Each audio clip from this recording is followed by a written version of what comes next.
Well, from Washington, I'm joined by Webster Tarpley, author and historian. Welcome to the program, sir. Mr. Tarpley, looking at the rights record of the participants of the meeting in Geneva, particularly that of the United States, it's somehow hard to believe that their only concern is human rights. I mean, can you tell us how a regime change in Syria may benefit every participant in that conference? Well, the current U.S. policy under the Obama administration with Hillary Clinton at the State Department aims at the destruction of all sovereign states on this planet. It's really rolling the world situation back to the time before the Treaty of Westphalia in 1648, which established the regime of modern independent sovereign states. The desperation of the U.S. and the British comes from their financial bankruptcy. And what they've got to do is increase the rate of exploitation and looting and sacking of the entire world economy. And in the course of this, they find that any national government is an intolerable obstacle. It gets in their way. It can say no, right? Mubarak said no to them on numerous occasions. Gaddafi said no most of the time. So they've decided to smash up these countries. But notice, their goal is not just regime change.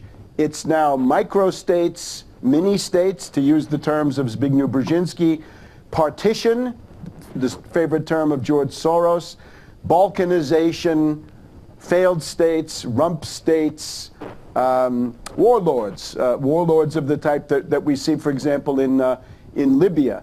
So this is the goal, to have a situation where the International Monetary Fund and NATO rule the world from above, but then on the ground you've got a kind of crazy quilt of petty, squabbling, impotent little entities that could never resist ExxonMobil or JP Morgan Chase or Halliburton or anything of the kind. Something, again, like Libya today. So that's where they're headed with this.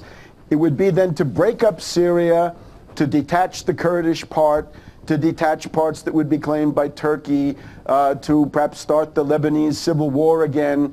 Perhaps there would be a continuous civil war in Syria. Perhaps Israel would start helping itself to various tracts of territory, and so on down the line. So that's where it's going. It's very sinister. And well, taking a look at the situation on the ground, I mean, for how long do you think Assad and the Assad administration in general will be able to absorb such huge pressure and stay in power?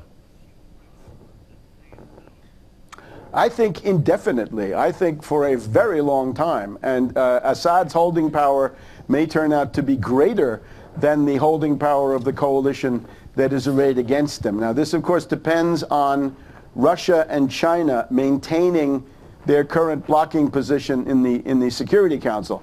Hillary Clinton, after that tirade, that outburst that we just heard, her hysterical plan is to go back to the UN Security Council and to try once again to get a Chapter 7 resolution through the Security Council. And that will include draconian economic sanctions, and it will eventually lead then to an armed attack, a no-fly zone, meaning bombing, humanitarian corridors, buffer zones, and so forth. That will be a massive attack on Syria. There's no indication that Russia will go along. Lavrov, leaving the proceedings today, said the important thing is that nothing has been imposed. And when we look at this empty formula that they've come up with, it's a kind of a face-saving piece of rhetoric or boilerplate for all of them. On the one side, Assad and his government have said, we will not accept a solution dictated by foreigners. That's sound policy.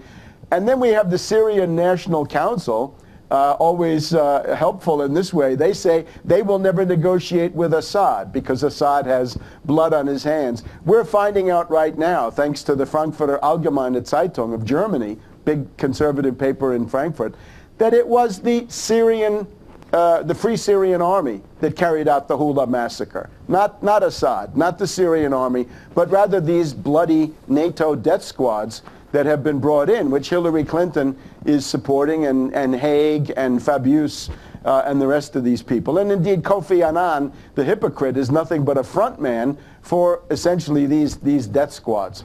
Indeed.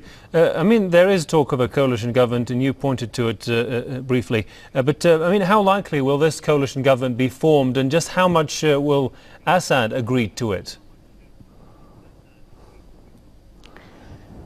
Well, there have been elections. That's another one of these sort of Orwellian features of these proceedings, right? There have just been elections in Syria in which more than 50%, I'm not sure exactly how many, but by all indications, more than half of the people who were registered to vote have voted, and there were opposition figures. Not everybody elected in those elections was from the Ba'ath Party. Of course, the Syrian National Council, a group of adventurers who like to live in expensive hotels and make pronunciations to the 4 points of the compass, they always say they won't negotiate. Why would they? They're living high on the hog the way it is. But there have been elections where you didn't have to be a member of the Ba'ath Party, so free elections have been held. But Kofi Annan said, those are not good enough, that's not what we mean. Well, what do you mean then, given the fact that the Syrian Free Army, the Syrian National Council, they say they won't participate in elections. So